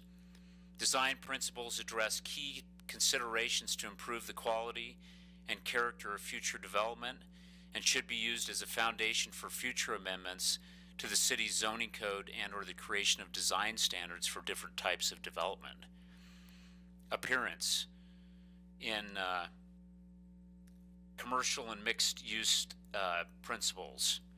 The visual scale of commercial and mixed use buildings should be reduced by breaking up large structures, more than 30,000 square feet, into multiple buildings with roof line height variations. Recessed and protruding building elements to give building facades some dimension and avoid blank walls. Provide visual interest at the street level to invite pedestrian activity. Locating storage and loading areas away from the street and screened with decorative walls and landscaping. Parking located to the side or rear of the buildings. Landscaping, including street trees, should be used to screen parking from the street and provide shade for sidewalks and enhance the overall character of the city corridor. Relationships to the surrounding neighborhoods. Concentrate tallest buildings at the center of the site, provide gradual decreases in building heights so that the structures have comparable scale as adjacent homes along the shared lot lines. Incorporating lower intensity housing types such as townhomes and duplexes in mixed use development, mitigating noise, odor, and lighting. Comfort and access for people. Commercial areas should provide safe, inviting places for people and encouraging walking by providing direct pedestrian connections between buildings, and provide outdoor seating, squares, and other public gathering spaces to encourage pedestrian activity. So here are a few examples of what design standards can produce in downtowns and in parking areas.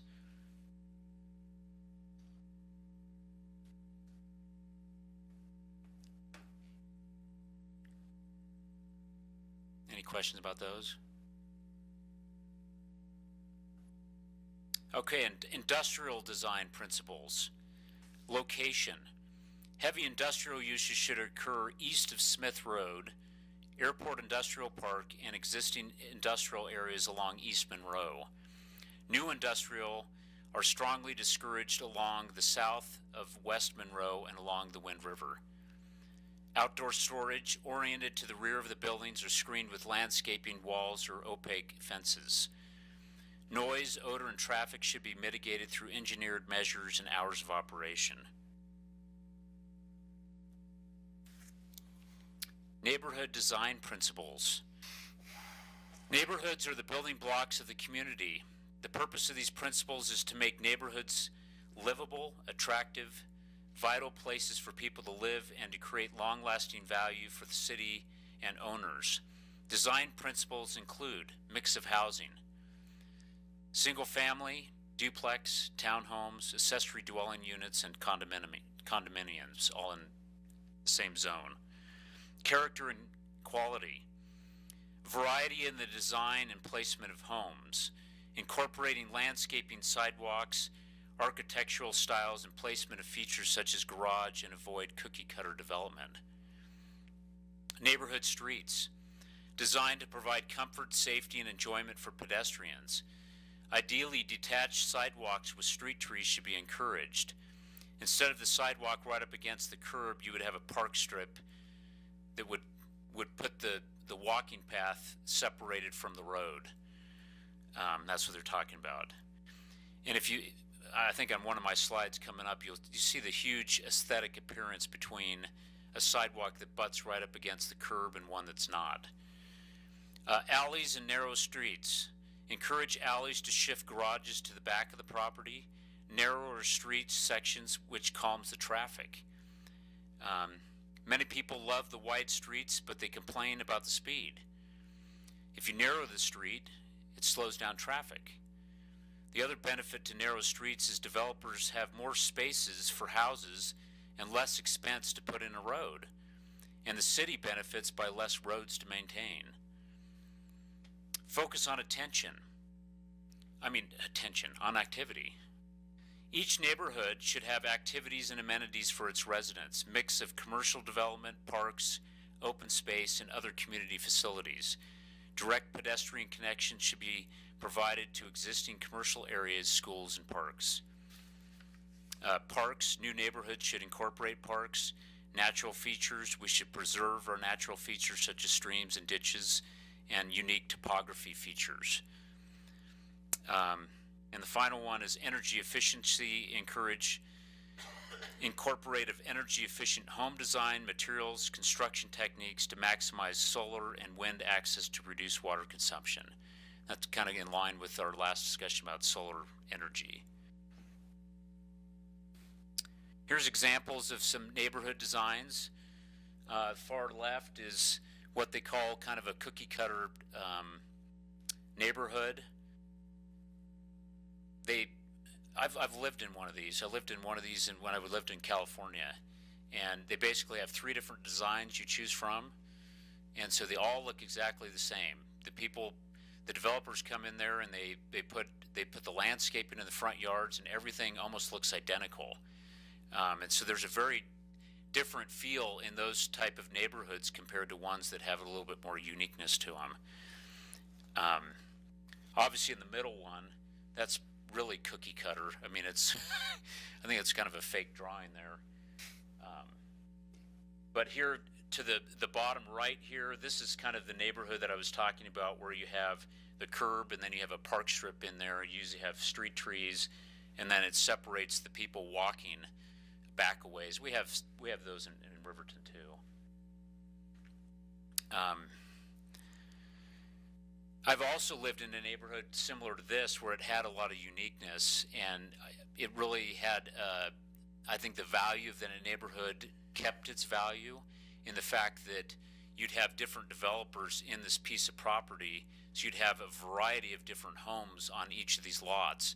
And then they left it up to the property owner to put the landscaping into the front. And so you had all this unique landscaping, and it really added to the whole neighborhood. The one in the center there, that is commercial down below, and then you have kind of the high-density residential up on top, kind of the mixed use.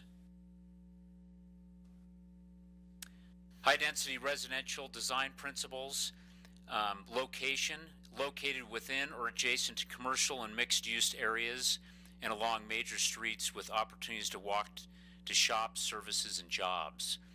Areas include College View Corridor south of Cooper Road, West Monroe adjacent to Rails to Trails, and several locations along Sunset Drive.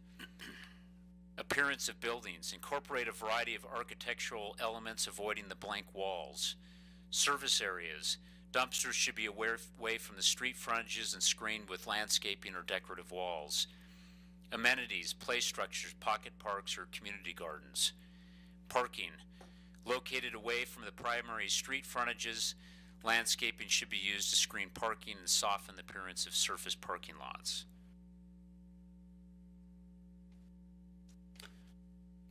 Gateway and corridor design principles.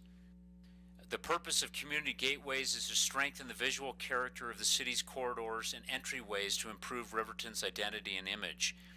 Gateway design principles include landscaping, used to strategically screen outdoor storage and parking and improve overall appearance. Bridge enhancements, decorative lighting and signage to celebrate the river as a defining feature. Medians, landscape medians should be explored as a part of future roadway improvements along North and South Federal and West Main to enhance the character of the city's gateways. And signage, limited to low-profile monument signs and should be consolidated for larger developments to minimize visual clutter. Well-designed programs of public information signage should be developed to reinforce Riverton's character and help tourists and local people find destinations. Here's just a few examples of different gateway corridor designs. Obviously, for when the master plan was being developed, we were just in the process of developing our gateway sculptures, so that's why it was not included. So I added one of those pictures to it. But these are just kind of some of the ideas that different gateways across the nation. Strategies for community design and image. Establish a gateway and corridor program to plan for and design the gateways. The gateway sculptures were in the works but not completed when the master plan was adopted. This is one of the accomplishments that has been done. Pursue WYDOT enhancement grants for gateway, bridge, and corridor improvements. Support regular right-of-way cleanup and town beautification programs, i.e. Riverton beautification, adopt a gateway. Place new and existing utilities underground as development and redevelopment occurs. Develop design guidelines or standards to achieve new development that is consistent with the design principles. Start a Riverton Art in Public program to showcase Riverton's history and culture. Work with businesses, CWC, the tribes, and other public and private organizations to promote the arts, culture, and heritage of the community. I think we've somewhat done that with the Intertribal Center that was built in correlation with all those entities. So those are obviously some strategies. That is Chapter 6. Is there any comments or questions about what we've went over?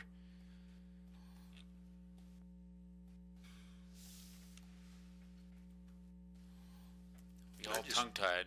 I would just like to comment that as you were going through that, I recall taking an exceptional psychology class one time, and the professor was suggesting that the first sign of mental illness is lack of personal care.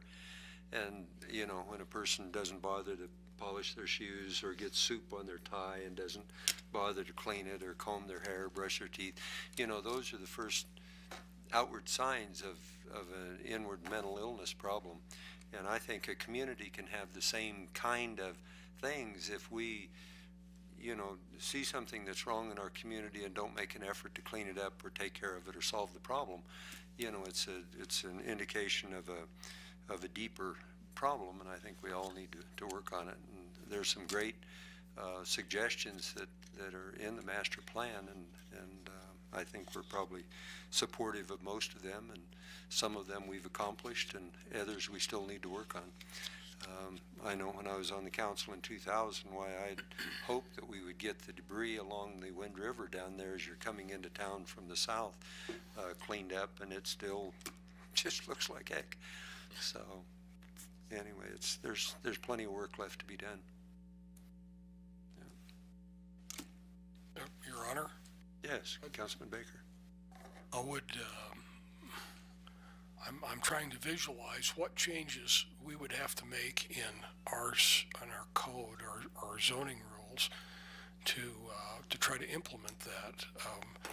I'm thinking, could you say that a commercial highway, any new development, commercial highway, you know, has to have trees and sidewalk and park space next to the road and, you know, that type of thing. Is that the way you'd go about that? Yeah.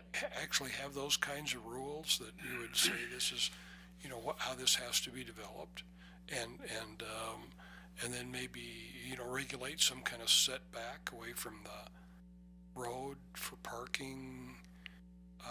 I guess I don't. It'd be interesting maybe to get the zoning rules or something from some other community to see how they've approached those kinds of issues, and then I think I guess I'm in favor of less regulation instead of more. Yeah, Your Honor, I've seen those in other communities that I've been in, and they're part of the design.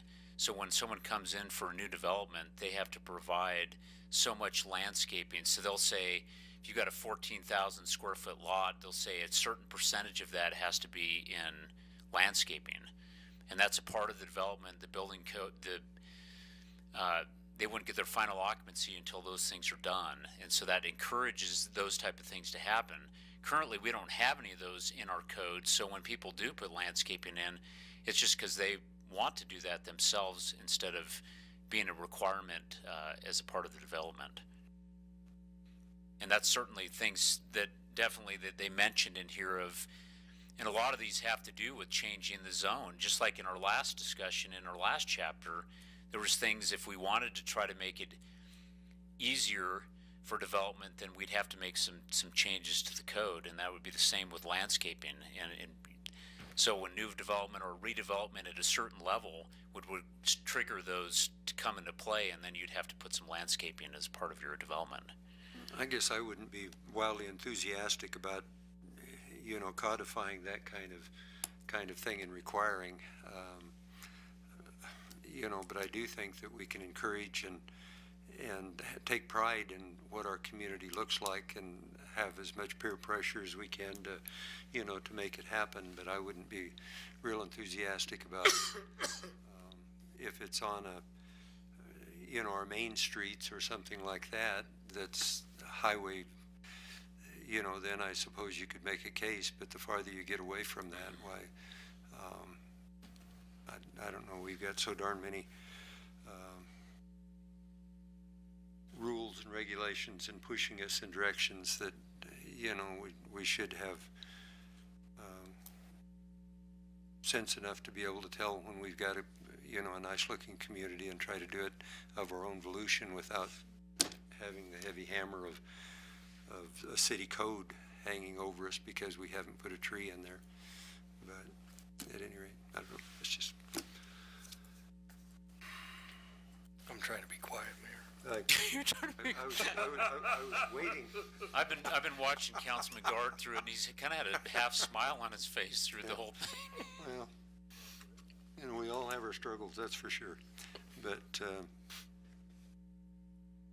anyway. Well, you know, it's interesting as I put together this presentation in the fact of, you know, this comes out of the master plan. This was developed by a council and along with hundreds of citizens that participated in this process. And at the time, in the current, that's the direction they wanted to go. I know we've had changes on the council, and not all of you would probably agree with that. But with that council, I think that they were supportive of a lot of those.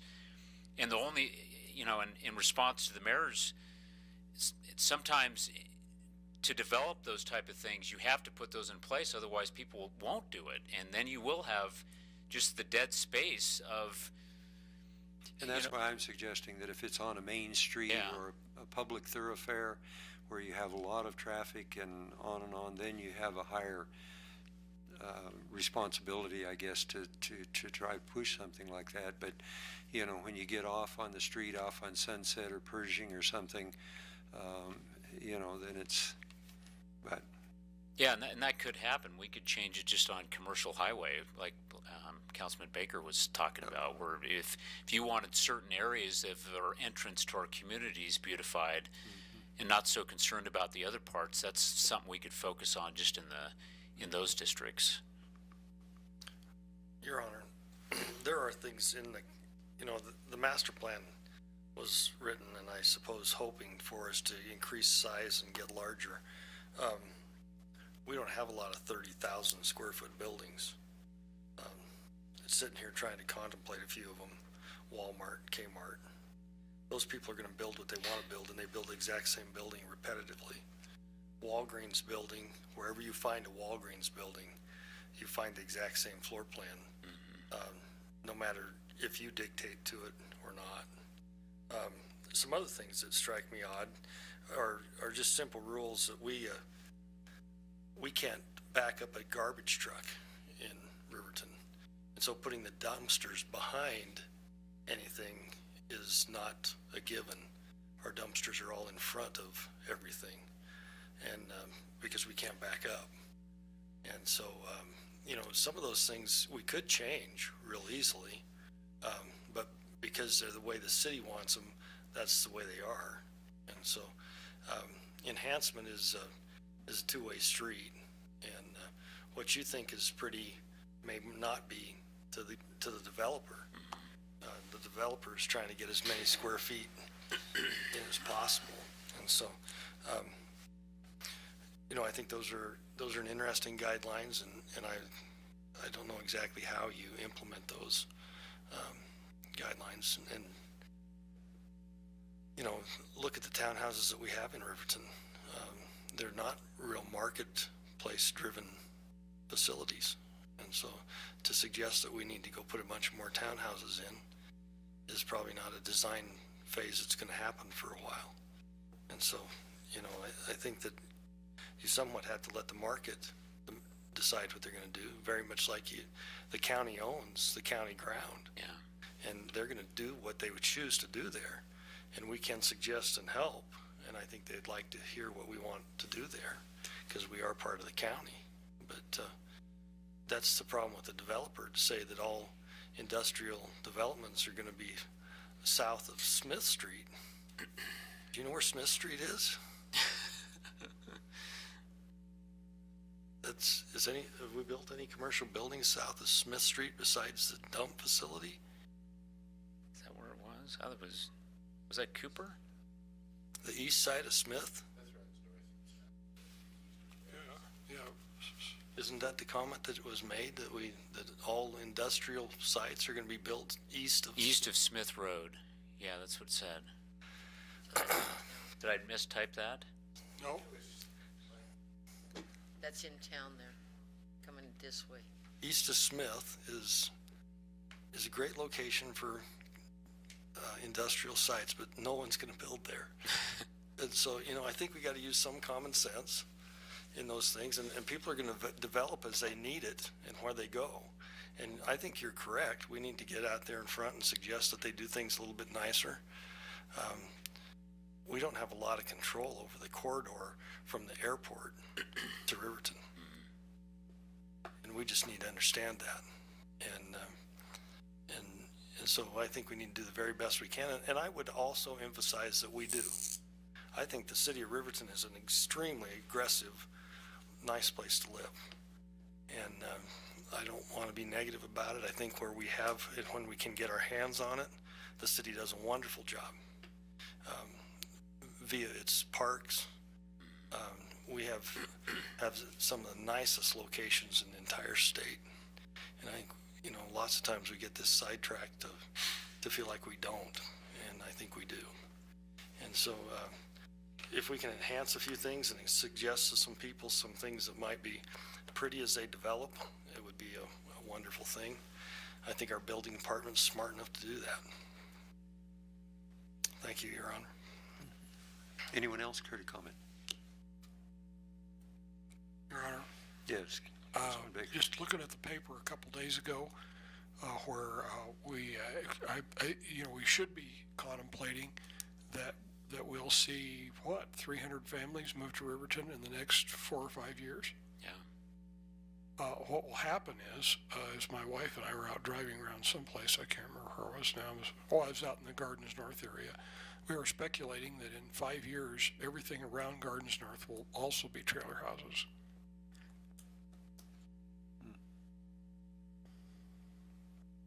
Are you saying something about trailer houses? Well, I mean, that's, there's the Gardens North, okay, and all those vacant fields out there, when you're out far enough outside the city limits that our zoning and regulation and all that kind of stuff is not going to reach that far. Okay.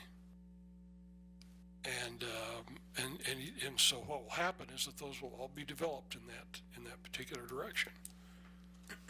Because there'll be pressure. I mean, there'll be a lot of people looking for some place to live. Yeah. Mr. Mayor, if I could, it doesn't have to be that way. And certainly what the master plan envisions is there is more than ample land within the existing city limits of Riverton and in our growth area, which is not Gardens North and all that vacant farmland, for all of the infill and development that we would reasonably foresee in the next 20 years.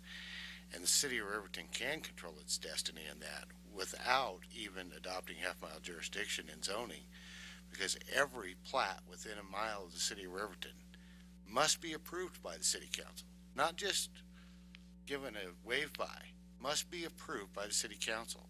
And if you see subdivisions coming in with 150 mobile home lots and 30-foot wide roads and no adequate water and sewer systems, it is absolutely in your right to not approve that as not being the way we want to see Riverton developed.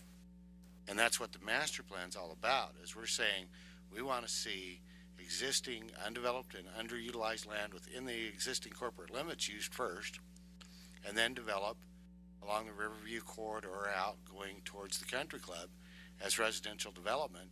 And we don't want to see, and we should not even agree to, extend any water and sewer lines north of Cooper Road.